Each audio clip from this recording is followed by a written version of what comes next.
Vamos a la palabra del Señor. Titulé la prédica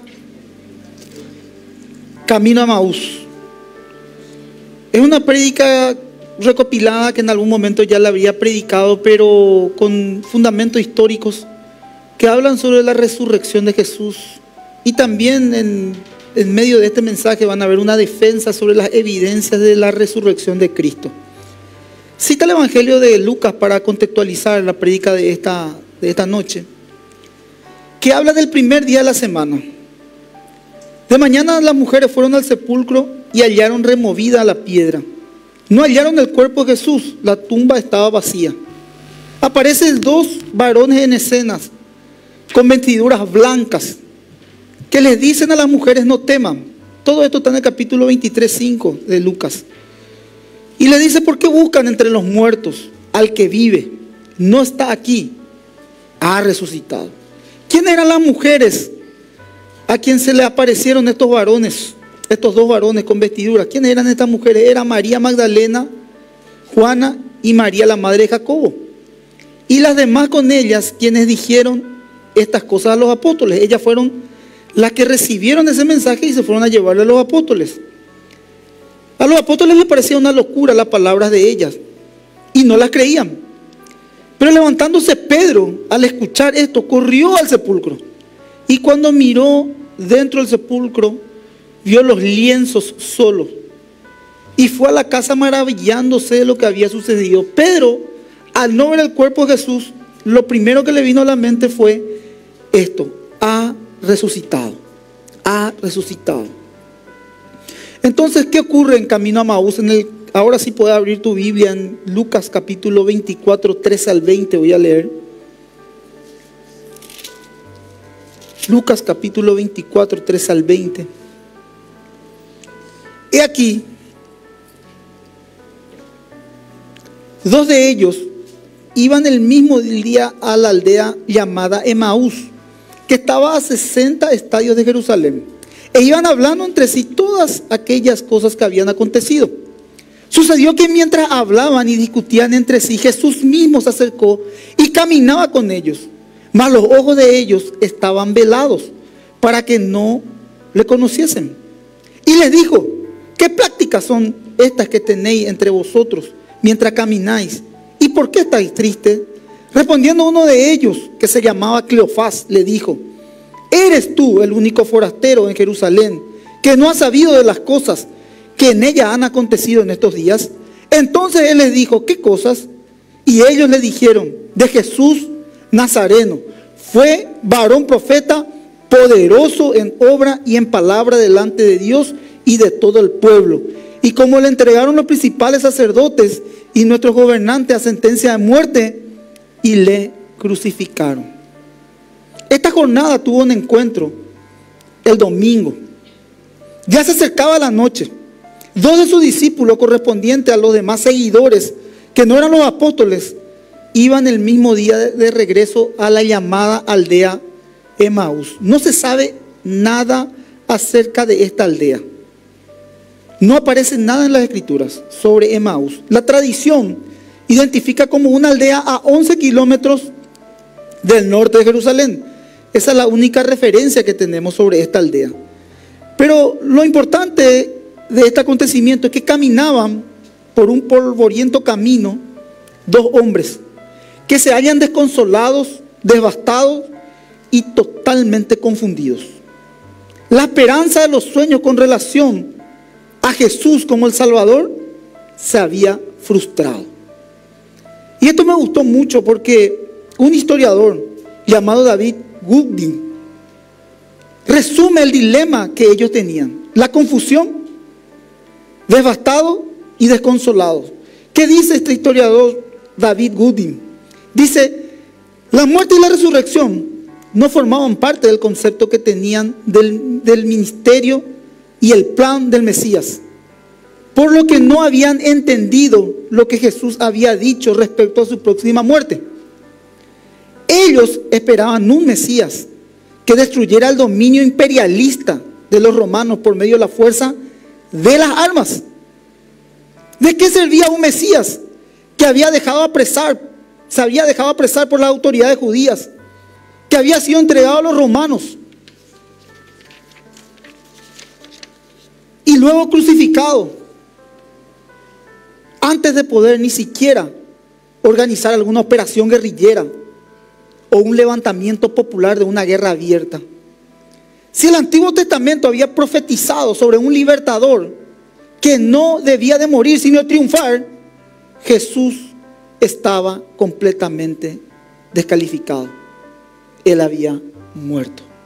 Por eso que estos hombres estaban devastados. Por eso que había tanta confusión. No era este el Mesías, el Rey, que venía a libertarnos de la esclavitud.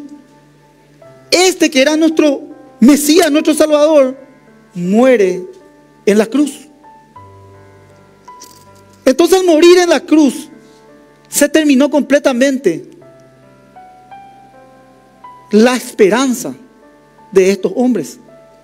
Ahora, el concepto que ellos tenían era que sí era un Salvador, pero que iba a venir con armas, que iba a venir como una persona que iba a traer la libertad, no espiritual, sino que iba a traer una libertad física. Y Malaquías había profetizado que ya no iba a ser con ejércitos ni con espada, sino con su Santo Espíritu. Entonces, hermanos queridos, aquí había un error. La confusión estaba en el error de los dos conceptos que tenían estos hombres.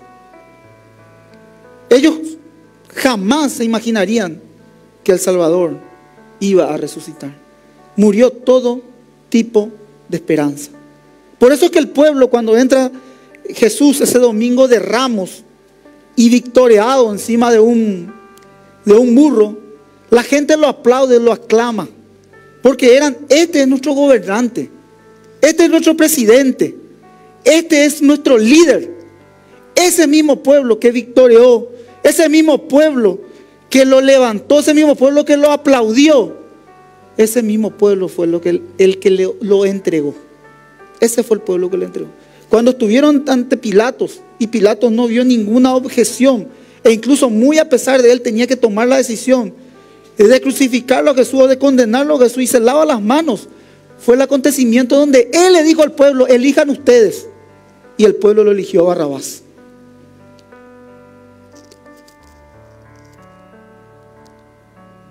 Cuando ellos caminaban, ellos se preguntaban, no sabes, al forastero ellos le hablaban en el polvoriento camino y le decían: ¿se acuerdan de estos acontecimientos que ocurrieron con relación a Jesús? ¿Cómo no vas a saber qué ocurrió si todo el pueblo estaba informado de lo que estaba ocurriendo? Les decía, hubieron de haber recordado la entrada triunfal un lunes, cuando una enorme multitud clamó a Jesús como el Mesías, el Hijo de David. El martes Jesús interrumpió con los lucrativos corruptos los negocios financieros de los líderes religiosos al atacar las operaciones del templo. Eso está en Juan 2, 13 al 17. Jesús purifica el templo. El miércoles y el jueves se dio la enseñanza al pueblo, frustró los intentos de los dirigentes religiosos de atraparlos y desacreditarlos. Y después les devolvió la jugada dejándolos callados. La noche del jueves y el viernes vinieron por sorpresa, lo arrestaron. Los juicios falsos, la crucifixión, muerte y el sepelio de nuestro Señor Jesucristo. Entonces todas estas cosas ellos iban hablando, aquellos desastrosos acontecimientos, tratando de encontrarle sentido a un extraño que se les unió.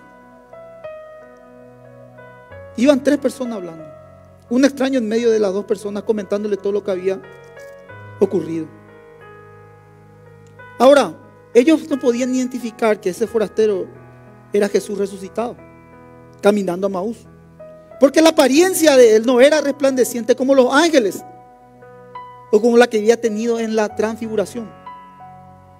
Les parecía un caminante más. No se dieron cuenta que era Jesús, porque los ojos de ellos estaban velados, dice la Escritura, para que no conociesen hasta que Él mismo se les reveló. Y no fue de una forma, diríamos, normal, natural, porque después que se le reveló fue después de la resurrección. Mientras ellos caminaban juntos por el camino, Él les preguntó: ¿qué prácticas son estas que tenéis mientras caminás? ¿Por qué caminás? ¿Por qué estáis tristes? Se tuvieron en seco, quedaron paralizados, desilusionados por la pregunta de este desconocido. Quizás podemos ver acá incredulidad, perturbación. Y uno de ellos se llamaba Cleofás. ¿Eres tú el único forastero en Jerusalén que no ha sabido estas cosas que han acontecido en estos días?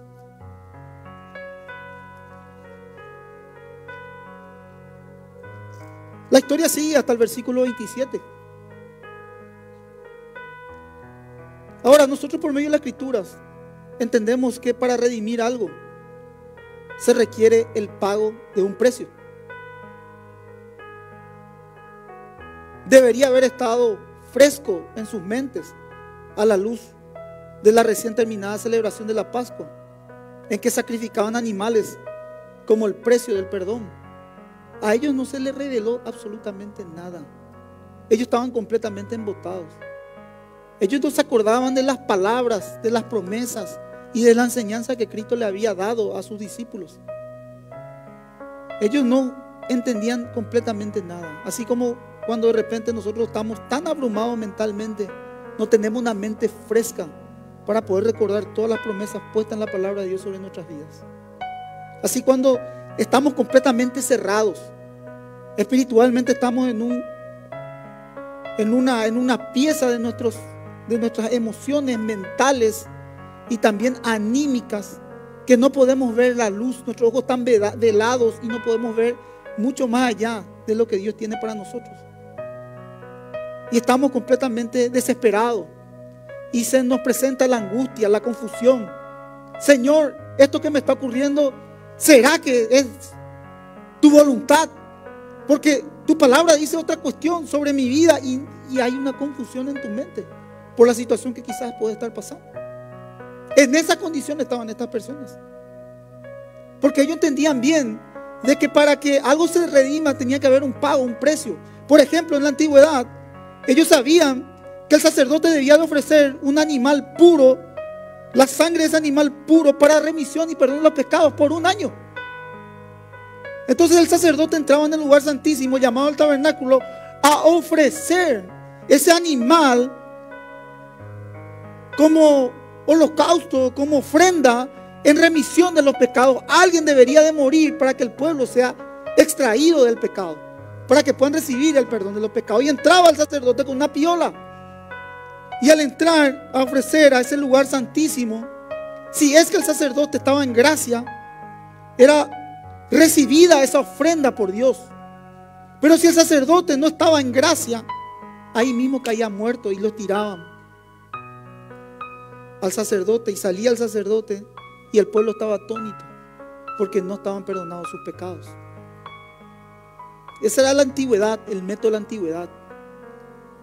Y Juan el Bautista, cuando él estaba bautizando en el Jordán y aparece Jesús, él le dice: he aquí el Cordero de Dios que quita el pecado del mundo. Ese animalito que era preparado para el ofrecimiento, porque tenía una preparación, eso explica la Biblia, una preparación especial para ofrecer en remisión de los pecados del pueblo. Ese Cordero, cita el libro de Isaías en el capítulo 53, ese era el que iba a ser ofrecido, Jesús, para remisión de los pecados, no solamente de un pueblo, sino del gentil, del judío, del griego, de todos.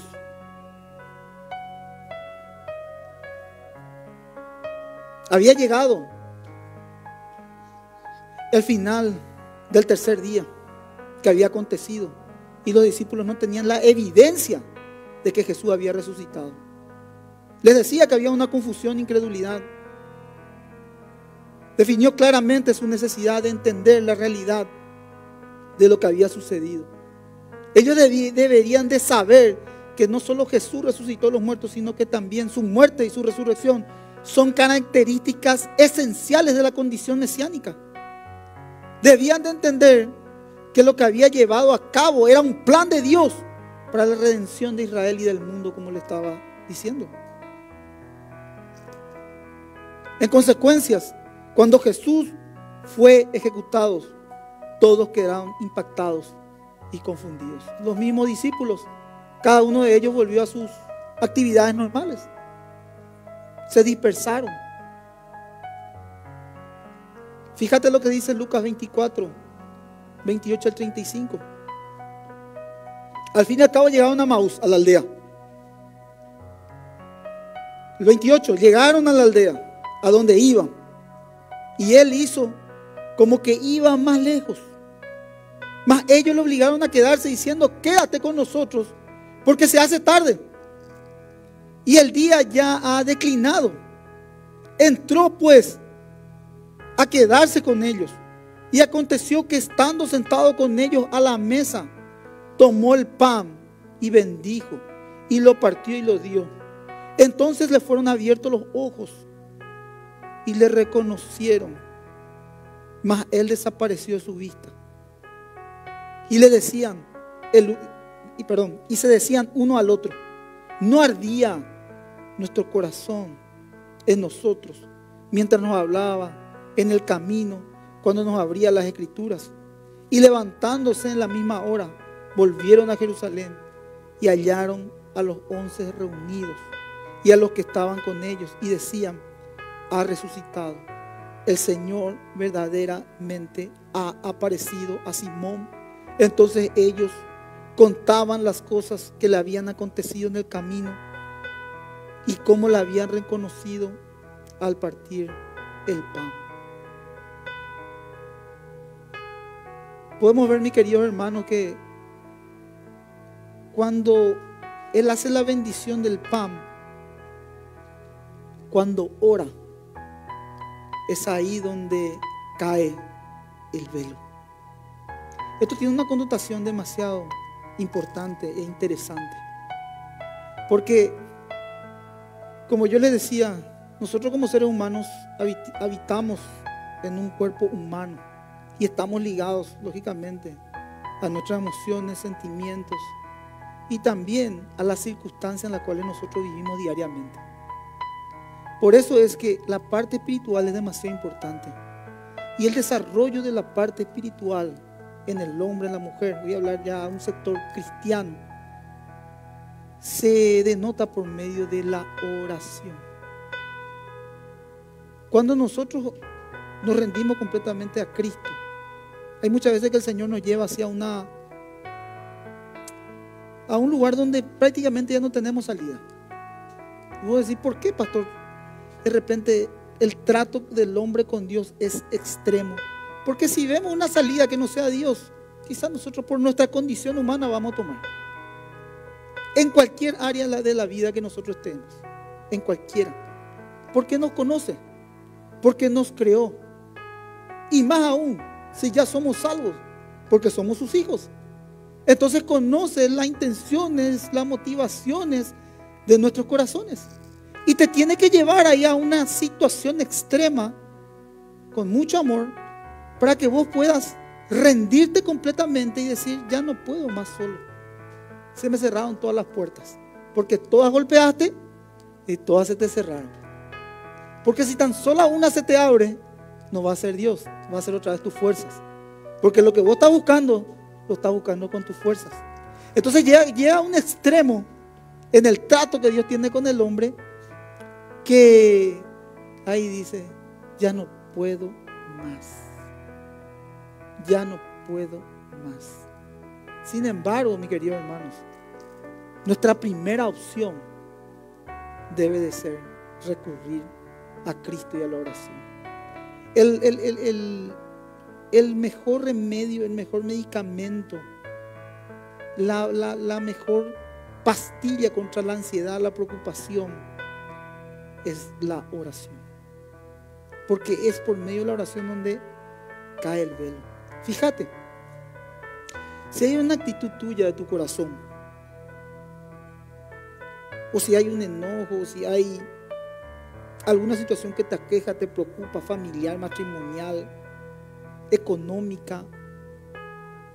Vos podés, tu cerebro químicamente busca algo, cómo salir.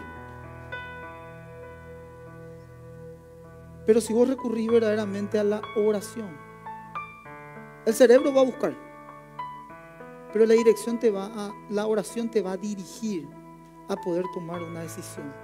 Y la decisión que vas a tomar no es una decisión emocional, sentimental o una decisión, diríamos, en una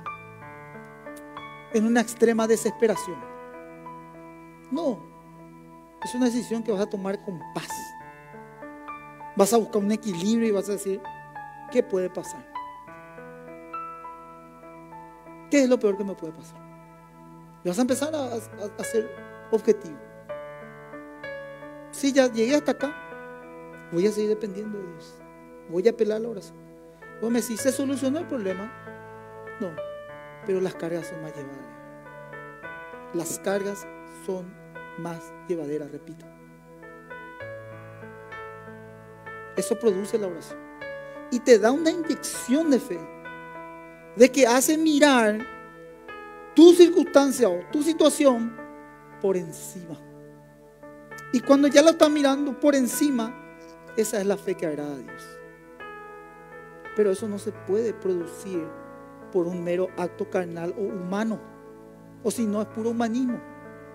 Eso es una disciplina espiritual. Por eso que los discípulos de Jesús pudieron comprender que era Jesús. Una persona puede estar hablándote de Cristo y vos le mirás y decís, es un hombre. Pero esa persona puede ser usada por Cristo para hablarte. Vos podés ver un cartel, vos podés ver un anuncio, podés ver una propaganda, vos podés irte en tu vehículo, un gesto de una persona, un saludo de una persona mirándote a los ojos, un gesto de amabilidad, de cortesía, un servicio que podés hacerlo, ayudar a un ancianito a cruzar la calle, darle tu lugar, por más que esperaste una fila de 2 o 3 horas a una persona, vos decís, este es un extraterrestre. Jamás eso pasa. Y entonces vos le estás viendo a Cristo. Vos le estás viendo a Cristo. Pero cuando no estamos así, estamos en la carne, vas a jugar moquete en una fila. Entonces está en la carne, porque eso es la parte humana. Vos decís, me merezco, son mis derechos. Pero el Señor, ¿qué te enseña? A ceder tus derechos, a morir a tu carne y a vivir. Entonces un poquitito el extracto de la prédica del domingo de Marcos.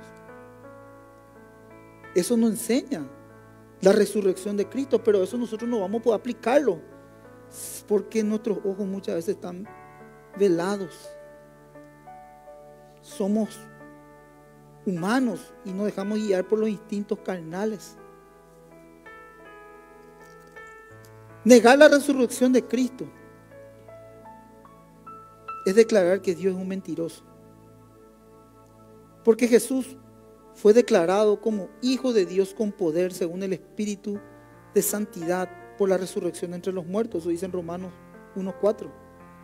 Tal negación coloca a los seres humanos fuera de la esfera de la salvación, ya que está únicamente para quienes confiesan con su boca que Jesús es el Señor y creen en su corazón que Dios se levantó de los muertos. Eso dice Romanos capítulo 10, 9 y 10.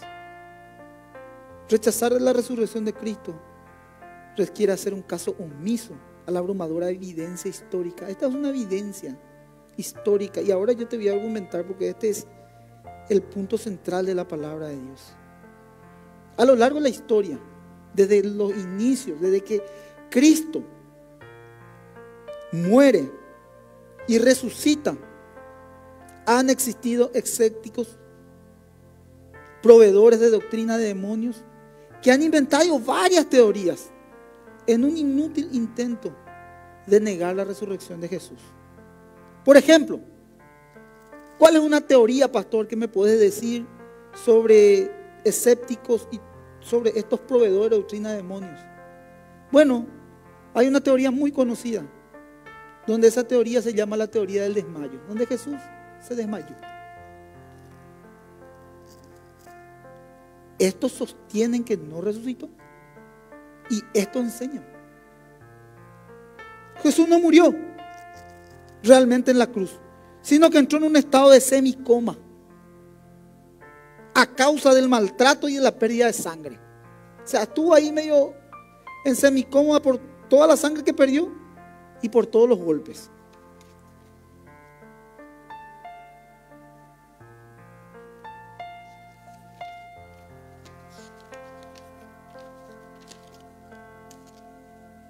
Según esta teoría, se creyó que él no estaba muerto, por lo que lo bajaron de la cruz, lo enterraron estando aún vivo. Las especies y la frescura de la tumba lo revivieron más adelante y Jesús dejó la tumba. O sea, la teoría dice que se desmayó de todas las especies que le pusieron y por todos los olores hicieron que él reviva y que él salga de la tumba caminando. Esta teoría presenta grandes y enfrenta grandes dificultades. Primero que nada, los soldados que lo crucificaron a Jesús eran verdugos experimentados y bien calificados para determinar que la víctima estaba muerta. No eran ningunos nenes de pecho los soldados que estaban ahí, sino estaban entrenados. Ellos, si a ellos le mandaron que ellos revisen que el cuerpo estaba completamente muerto, ellos tenían que cumplir. ¿Se acuerdan, por ejemplo, el centurión? Cómo tenía 100 hombres a su cargo y le decía, este ve, viene, este va, va. Bueno, así mismo, ellos tenían que corroborar la muerte de Jesús. Eran soldados bien preparados y calificados para determinar que la víctima estaba muerta. Estaban tan convencidos de la muerte de Jesús. El centurión encargado de la ejecución confirmó a Pilato, Jesús está muerto. ¿Dónde dice eso? En Marcos capítulo 15, 44 y 45. Obviamente, se habían asegurado que antes de haberle dado el informe, estaba completamente muerto. La lanza que le atravesó el costado de Jesús hizo que brotara sangre y agua. También mostró claramente que ya estaba muerto. Y eso fue público. Está en Juan 19, 34. Entonces, queridos hermanos, esta teoría del desmayo tampoco puede explicar cómo Jesús, debilitado por tan grave trauma físico, flagelación y la crucifixión, pudo haber sobrevivido durante 3 días sin comida, agua y atención médica. Tampoco explica cómo tan débil condición pudo haberse librado de las vendas en que fue envuelto en un cuerpo, lo cual Lázaro pudo hacerlo por el milagro que Jesús hizo. ¿Cómo Jesús pudo haber así debilitado, mover la piedra, que la piedra estaba sellada? Y no solamente mover esa piedra que estaba sellada, sino derrotar al destacamento que estaba la guardia romana, después de caminar varios kilómetros hasta Maús con sus pies perforados por clavos. Lo más significativo es que esta idea no puede explicar cómo un hombre en su condición, en desesperada necesidad de comida, agua y tratamiento para sus heridas, pudo haber persuadido a los discípulos de que Él era el Señor resucitado, el conquistador de la muerte y de la tumba. Entonces ahí vemos que esta teoría es completamente, que queda completamente sin efecto. Tiene demasiadas dificultades para poder creer que Jesús se desmayó. Ahora, hay otra teoría que se presentan también escépticos. La teoría de la alucinación. Sostienen que los seguidores de Jesús, por tanto dolor y tanta tristeza, tuvieron alucinaciones de verlo vivo. Una alucinación es una experiencia muy individual, no un fenómeno grupal. No, si uno alucina, va a ver que una persona individualmente alucinó. No vas a ver a todo un grupo alucinarse. Te vas a dar cuenta de decir, espera un poco, este está medio loquito, este alucinó, pero no todo el grupo está loco. Acá, por ejemplo, ustedes pueden decir, bueno, el pastor no está muy bien. Ustedes se pueden dar cuenta, pero el problema es mío, porque es individual. Entonces yo puedo estar alucinando, pero no todos ustedes. No hay un acuerdo para alucinar todos juntos. La alucinación es individual. Tales individuos aseguran que al encontrar la tumba vacía, las mujeres llegaron a una errónea conclusión de que Jesús había resucitado de los muertos. Con esta teoría, entonces Pedro y Juan también habrían tenido que ir a una tumba también equivocada. Sin duda, José de Arimatea, judío, Nicodemo, judío, quienes enterraron a Jesús, sabían cuál era la tumba que habían enterrado el cuerpo de Jesús. Es evidente que los dirigentes judíos sabían cuál era la tumba correcta, como también sabían los guardias del destacamento romano que apostaron allí. Esta teoría no tiene respuesta obvia. Pregunta: ¿por qué alguien simplemente no fue a la tumba correcta y mostró el cuerpo de Jesús? La Biblia dice: la tumba estaba vacía. La tumba de Mahoma están los huesos de Mahoma. En la tumba de Buda están los huesos de Buda. En la tumba de un familiar tuyo están los huesos. En la tumba de Benedicto XVI, con mucho respeto, están sus huesos. También de Juan Pablo II. En la tumba de cualquier ser humano que muere están los huesos de aquellas personas que murieron. La tumba de Jesús está vacía. Está vacía. Entonces, esta teoría completamente cae por tierra. El cuerpo nunca estuvo en la tumba. Ahora, otra teoría compleja, te doy una última. Varios hay. Hay una teoría que dice que nunca estuvo el cuerpo de Jesús en la tumba, sino que fue arrojado en una fosa común. No, se las arreglan, hermano. Pero la Biblia es verdad. Es el lema del campamento también, arraigado a la verdad. Tiene una debilidad fatal esta teoría. Si las autoridades judías hubieran mostrado el cuerpo de Jesús cuando los apóstoles comenzaron a predicar la resurrección, el cristianismo habría muerto al nacer. La existencia de la iglesia es la prueba de que Jesucristo resucitó entre los muertos.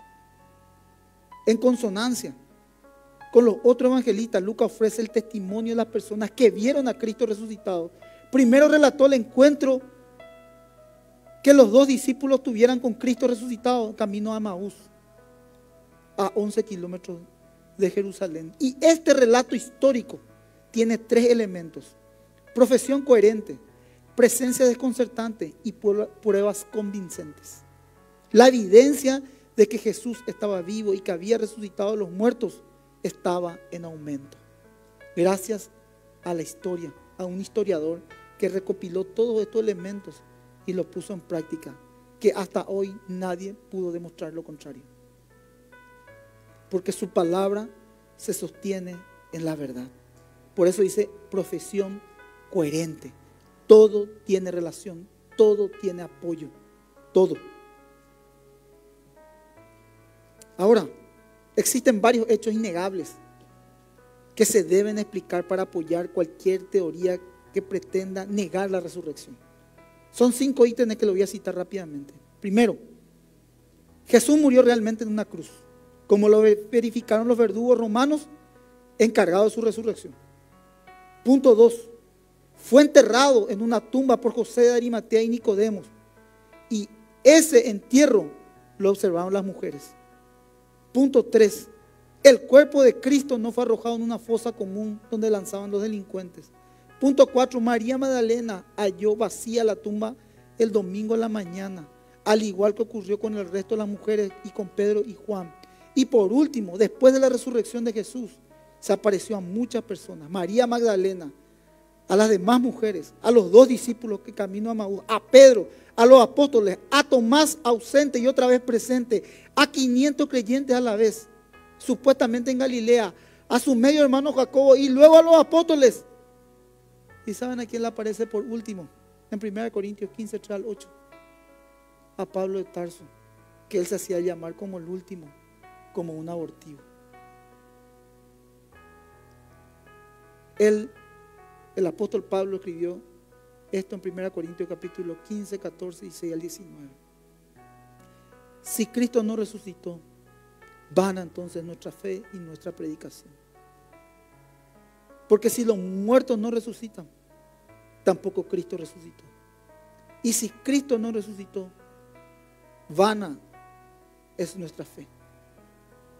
Y aún estáis en vuestros pecados. Entonces también los que durmieron en Cristo perecieron.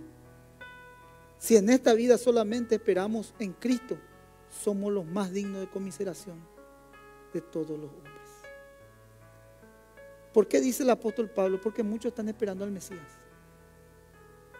No están esperando la segunda venida, están esperando por su Salvador. Cristo ya vino. Cristo volverá. Prometió que volverá. Y dice que en su segunda venida Él vendría con una nube de gloria, donde toda rodilla se doblará. Él vino con un propósito, con un plan. Ese plan fue un plan perfecto. Ese plan se cumplió.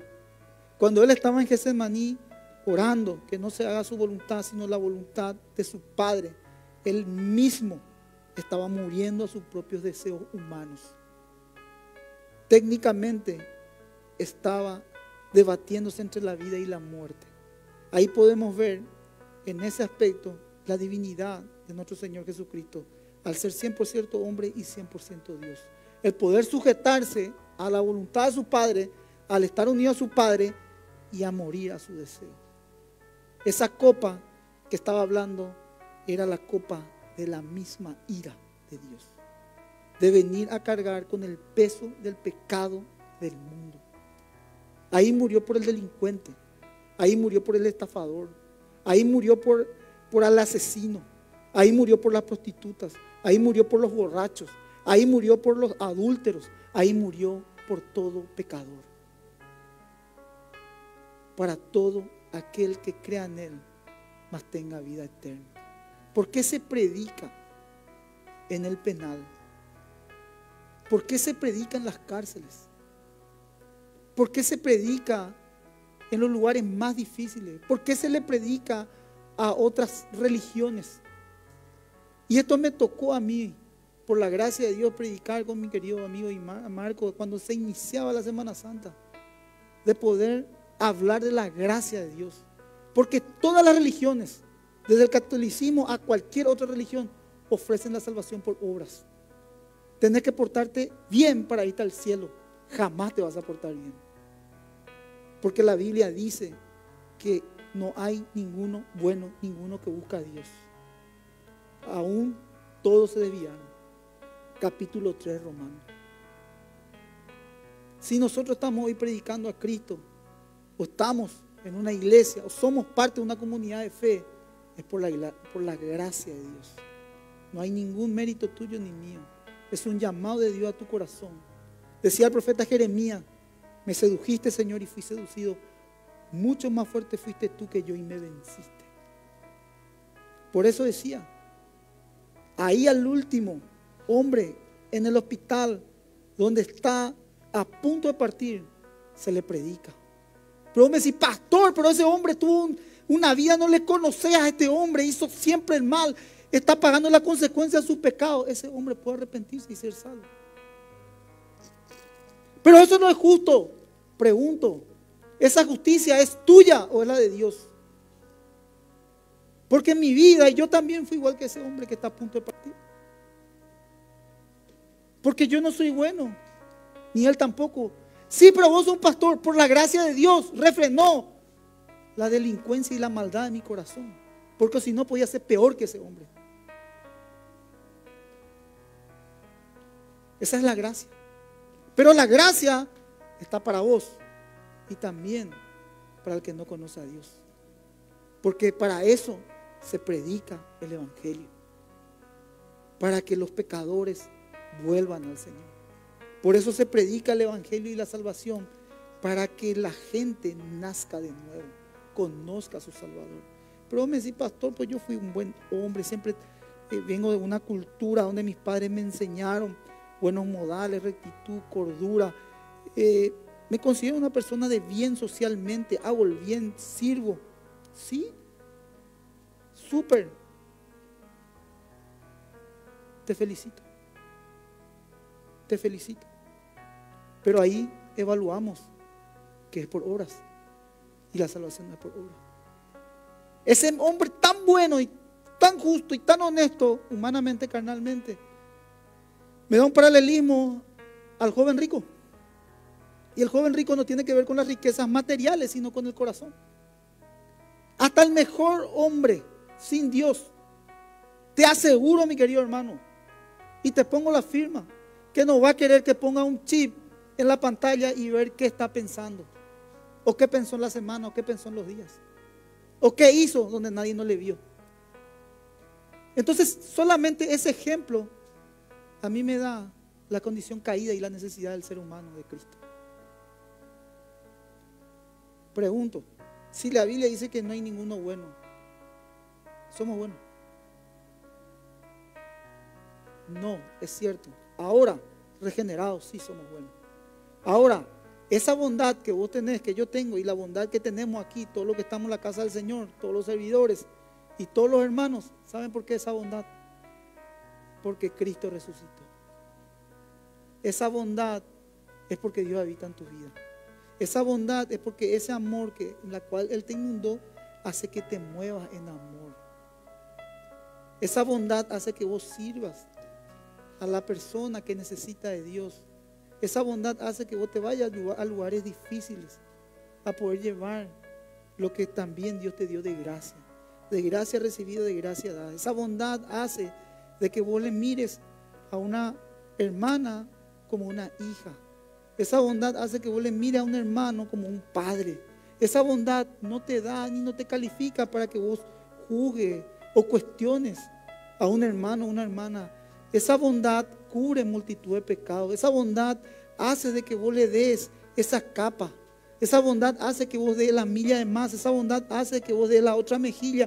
Esa bondad hace que vos perdones 7 veces 7. Esa bondad hace de que vos seas un verdadero benefactor en esta sociedad.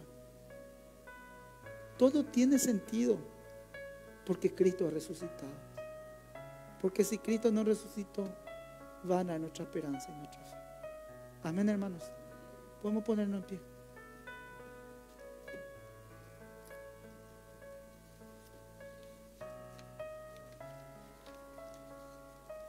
Señor, te damos gracias por tu palabra y por la obra maravillosa que has hecho en la cruz del Calvario. Un justo muriendo por muchos injustos. Al meditar y al reflexionar sobre tus palabras, porque esa es la palabra literal, la que convence a un hombre, a una mujer de que somos pecadores, es tu amor, Señor, es tu santidad, es tu presencia, y esa es la que buscamos en esta noche. Por eso oro, Señor, pidiéndote que esta palabra de poder sea visitado en cada corazón presente de aquellos que siguen nuestra misión en esta noche. Que estas palabras produzcan un efecto de humildad en nuestros corazones. Que esta palabra se haga rema y que seamos la mano de aquellos que necesitan espiritualmente, Señor. Oro para que mis hermanos en esta noche reciban la visitación y el poder mismo de tu resurrección. Y cuando ellos hagan una obra buena en sus vidas, se acuerden que no son ellos, sino Cristo en ellos. Porque lo único que genera en nosotros carnalmente es lo malo. Y lo malo siempre tira como un imán al pecado. Pero damos gracias a Dios porque Él nos ha borrado de ese pasado, o ha borrado nuestro pasado. O quizás miramos el pasado, pero ya no nos duele nuestro pasado, porque tenemos una esperanza, porque vamos hacia adelante, porque Cristo ha resucitado y con esa resurrección nos da la esperanza de que todo lo que va a venir para cada uno de nosotros sería de bienestar y sería de esperanzador y sería de fe que activaría en cada uno de nosotros la motivación a poder seguirle a Cristo al ver nuestro bienestar espiritual. Por eso, Señor, te damos gracias, porque esto hizo de que tus apóstoles prosigan el blanco. Y el concepto de pecado es errar el blanco. Sin embargo, el apóstol Pablo decía: prosigo el blanco hacia el sumo llamamiento que es en Cristo Jesús. Y yo oro, Señor, por los presentes, para que prosigan ese blanco. Pueden haber trabas, pueden haber tropiezos, pueden haber desánimos, pueden haber situaciones que pasaste, pero el Señor te dice hoy, por medio de su palabra: no abandones la carrera, proseguí. Largo camino te queda. Esto todavía no empezó. Hay mucho por delante. Lo mejor está por venir. Dios está contigo. Dios está contigo. Dios está contigo. Es tu Dios. Propició situaciones en tu vida sencillamente para calibrarte, para formarte, para madurarte, para ser probado en la fe. Así como el oro se prueba por el fuego, así el Señor nos ha probado. Pero a pesar de nuestro pecado, debilidades, circunstancias adversas que hemos pasado, posiciones, aquí estamos. Aquí estamos. Así como Jacob cuando peleó por su bendición hasta que rayaba el alba y cojo se fue. Y le preguntaban a la gente que veían a Jacob y le decían: ¿qué te pasó, Jacob? Todo chueco, todo golpeado. Dios me bendijo, dijo. Dios me bendijo, dijo Jacob. Así, Señor, muchas veces estamos peleándola día a día, pero siendo bendecidos. Oro, Señor, para que esta palabra se inyecte en nuestro corazón y peleemos la buena batalla de la fe, en la oración y en la dedicación a tu palabra. Oro por la unidad de la iglesia y por el amor fraternal de los hermanos. Bendigo este tiempo y que la bendición del Padre, el Hijo y el Espíritu Santo esté con cada uno de mis hermanos, en el nombre de Jesús. Amén y amén. Que Dios les bendiga, hermanos queridos. Le damos un fuerte aplauso al Señor de gloria. Cristo ha resucitado. Festejemos la resurrección de Cristo.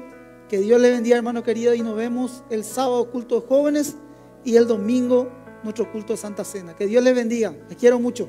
Bendiciones.